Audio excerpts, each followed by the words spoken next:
ಕಾಂಗ್ರೆಸ್ನ ಹಿರಿಯ ಶಾಸಕ ಅಖಿಲ ಭಾರತ ವೀರಶೈವ ಮಹಾಸಭೆಯ ಅಧ್ಯಕ್ಷ ಶಾಮನೂರು ಶಿವಶಂಕರಪ್ಪ ವಿಧಿವಶ.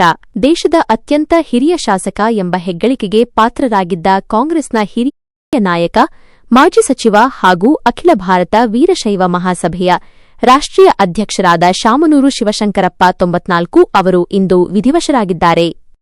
ವಯೋಸಹಜ ಕಾಯಿಲೆಯಿಂದ ಬಳಲುತ್ತಿದ್ದ ಅವರು ಕಳೆದೊಂದು ತಿಂಗಳಿಂದ ಬೆಂಗಳೂರಿನ ಖಾಸಗಿ ಆಸ್ಪತ್ರೆಯ ಐಸಿಯುನಲ್ಲಿ ಐಸಿಯು ಚಿಕಿತ್ಸೆ ಪಡೆಯುತ್ತಿದ್ದರು.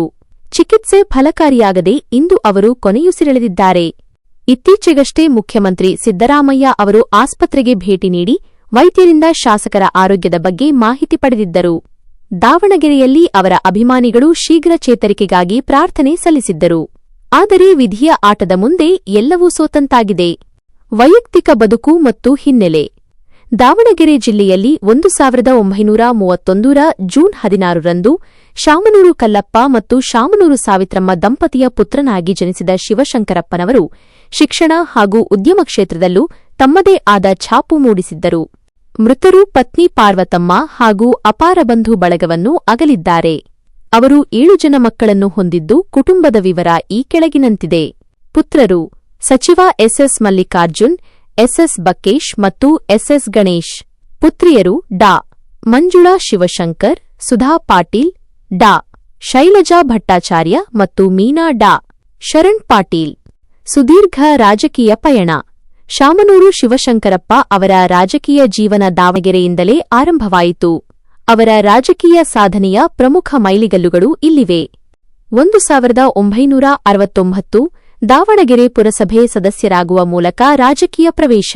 1971 ರಿಂದ 73 ಅವಿಭಜಿತ ಚಿತ್ರದುರ್ಗ ಜಿಲ್ಲಾ ಕಾಂಗ್ರೆಸ್ ಅಧ್ಯಕ್ಷರಾಗಿ ಸೇವೆ. 1994 ಬಿಜೆಪಿಯ ಕೆಬಿ ಶಂಕರನಾರಾಯಣ ಅವರನ್ನು ಸೋಲಿಸಿ ಮೊದಲ ಬಾರಿಗೆ ವಿಧಾನಸಭೆ ಪ್ರವೇಶ. 1997 ಲೋಕಸಭೆ ಚುನಾವಣೆಯಲ್ಲಿ ಜಿ. ಮಲ್ಲಿಕಾರ್ಜುನಪ್ಪ ಅವರನ್ನು ಸೋಲಿಸಿ ಸಂಸದರಾಗಿ ಆಯ್ಕೆ. ಶಾಸಕರಾಗಿ ಆಯ್ಕೆ 2004, 2008, 2013, 2018 ಮತ್ತು 2023ರಲ್ಲಿ ಸತತವಾಗಿ ಗೆಲುವು ಸಾಧಿಸಿ ಒಟ್ಟು 6 ಬಾರಿ ಶಾಸಕರಾಗಿ ಆಯ್ಕೆಯಾದ ಕೀರ್ತಿ ಇವರದ್ದು. ಸಚಿವರಾಗಿ ಸೇವೆ. 2013ರಲ್ಲಿ ಸಿದ್ದರಾಮಯ್ಯ ಅವರ ಸಂಪುಟದಲ್ಲಿ ತೋಟಗಾರಿಕೆ ಸಚಿವರಾಗಿ 2.5 ವರ್ಷಗಳ ಕಾಲ ಸೇವೆ ಸಲ್ಲಿಸಿದ್ದರು. ಭಾರತದ ಅತ್ಯಂತ ಹಿರಿಯ ಹಾಲಿ ಶಾಸಕರೆನಿಸಿಕೊಂಡಿದ್ದ ಶಾಮನೂರು ಅವರ ನಿಧನಕ್ಕೆ ರಾಜಕೀಯ ಗಣ್ಯರು ಹಾಗೂ ಅಭಿಮಾನಿಗಳು ಕಂಬನಿ ಮಿಡಿದಿದ್ದಾರೆ.